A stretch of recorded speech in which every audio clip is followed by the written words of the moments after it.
I don't want to be a cookie cutter, but this is like the 50th take, like 50th take. I've cursed up a storm. I've done like just, I don't want to do this anymore. I'm just going to put this video out and that's it. Look, I don't want to be a cookie cutter. I don't want to be a whiny little bitch, but when I saw the news that Big Lenny passed away, it hurt.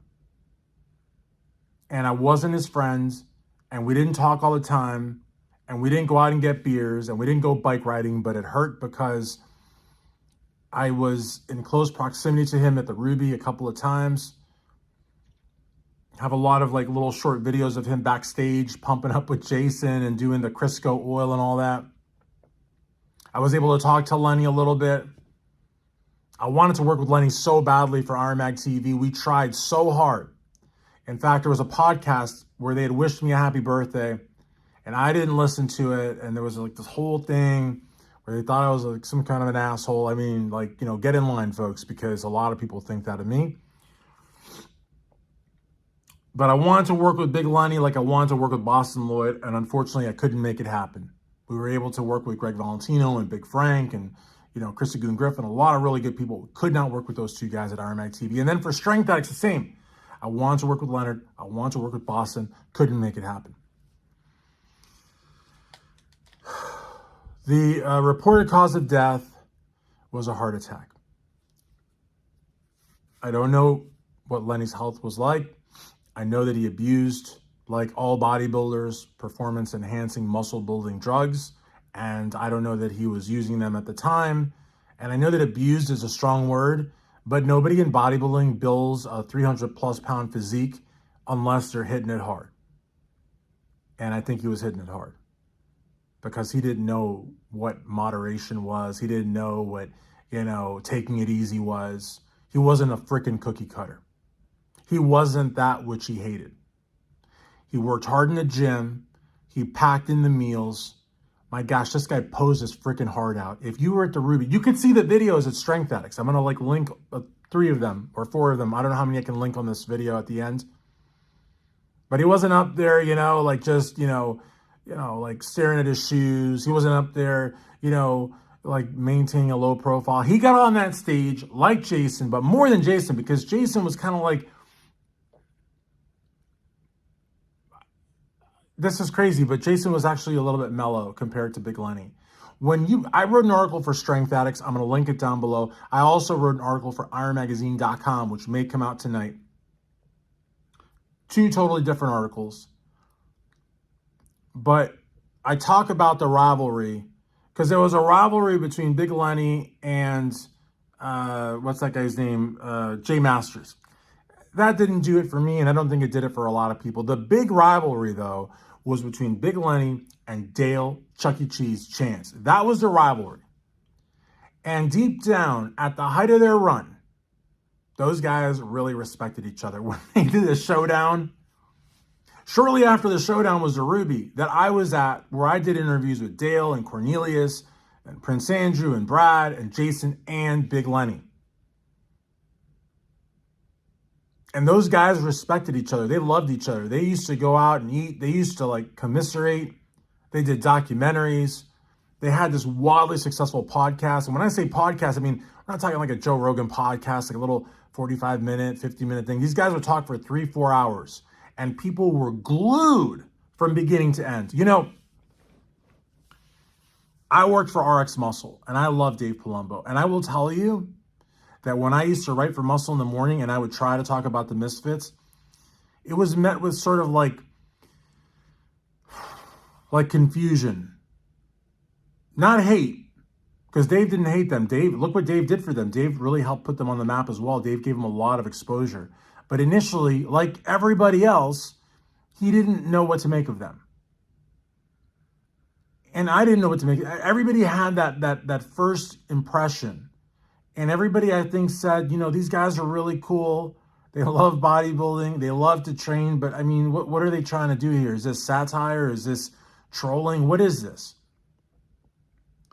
And even though Big Lenny oftentimes criticized people as cookie cutters, which to him was probably like an abomination, he never went out of his way to push someone down so that he could be risen up. He wasn't that kind of guy. And in this industry, the fitness industry, the bodybuilding world, whatever you want to call it, there's a lot of fakers, like your Liver King types. I mean, that's like the extreme, but there's a lot of people like that. Fake it till you make it, you know, airbrush the hell out of their pictures. You know, they're one person on camera. You meet them at an expo and there's no cameras and they're a jerk. You know, I think one of the things that people really liked about Leonard, and anytime I say Leonard, it's like I think of Brad or Andrew, but more so Brad, calling him that, because only Brad called him Leonard, and he called him Leonard in a, you know, I got to say, I wrote this in my article for Strength Addicts, which you'll find down below in the description of this video on YouTube and on my article for ironmagazine.com. You know, Andrew and Brad really looked out for Lenny because, you know, Lenny never tried to hurt anybody. That wasn't his MO. I was looking over here because I got my microphone, and now I'm thinking I should have probably put this on to make this video, and I hope there's not going to be like surround sound, but I don't really care at this point. I'm just going to keep going. Lenny was a really, really good guy, and he had a really good heart, and he was very fortunate to make contact with Johnny Bravo because Johnny would never screw over anybody. He was fortunate, I would say, to some extent, to have come across me, because I also was not looking for a clickbait video. He was very fortunate to come across Joe Pietaro of Muscle Sport Mag, who was always very good to Lenny and all of the Misfits, just like Dave Palumbo, RX Muscle were very good to the Misfits. But I think that part of the reason that Lenny worked with MSM, RX, Johnny Bravo, gave me the time of day at that Ruby was because Andrew and Brad said yes to him, no to that guy, no to that guy, no to that company. They looked out for him because they knew what this industry was all about. And they knew that there were a lot of scammers and fakers, a lot of hustlers. And when I say hustlers in this context, it's not a compliment. It's not. And so I think that he was very fortunate to have those guys at his side. I think that Dale was a great friend to him as well, and a great guy to have a rivalry with. I think that there were a lot of good companies around as well, like Divine. You see them in Divine stuff all the time. And I think that the promoters, the QCBB promoters of the Ruby Classic, instead of turning, you know, their backs on Lenny and the Misfits, instead of denying them the ability to compete, because some promoters would have been like, we don't want this freak show here, okay? Now, they were a freak show, very much so, and that was their entertainment value, but it wasn't fake. It was real. It was who they were. And, you know, it's sad that the Misfits broke up, and we don't need to get into specifics as to why, but I will tell you that you cannot have the Delray Misfits without Big Lenny. And I don't know that Big Lenny would have been Big Lenny without the Delray Misfits. You know, I wish I would have done an interview with them. I wish I would have gone down there and hung out with them. I mean, they made fun of me a lot, but they made fun of each other a lot.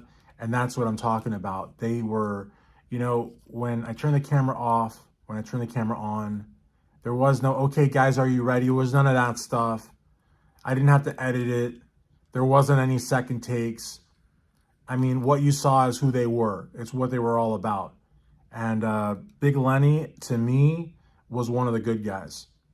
And he's somebody who's not going to be forgotten. My gosh, I can't even believe that he's passed. And I interviewed him, talked to him, whatever, 7 years ago. And it literally feels like I talked to him yesterday. So even though it's Olympia weekend and we're all going to be hearing about Derek Lunsford and Hadi Chupin and Samson and all that, you know what? I just hit the pause on all that. I wrote an article for Iron Magazine. I wrote an article for Strength Addicts. I'm doing this video. I could care less about the Olympia press conference at this point. I honestly don't even care about the Olympia at this point. Because all those guys, I mean, they're good guys and they're competitors and they're doing the business of bodybuilding, but none of those guys has what Big Lenny had. And I would argue that none of those guys loved bodybuilding the way that Big Lenny loved bodybuilding. He never competed at the Olympia or the Arnold. He never got a pro card. He never won the Ruby. But I'm telling you something, he loved this, and he loved the fans and the trolls, because there's trolls that are saboteurs and there's trolls that are really supporters. But I think even the trolls across the boards, they respected Big Lenny. He was about something. I mean, he was really about something, you know? And, I think, it's kind of like that Ronnie Coleman documentary where they ask him, is there anything you would have done differently, Ronnie? After 9, 10 back surgeries, the guy's like in a wheelchair. Is there anything you would have done differently, Ronnie? You know what Ronnie Coleman said? Yeah, I would have lifted heavier.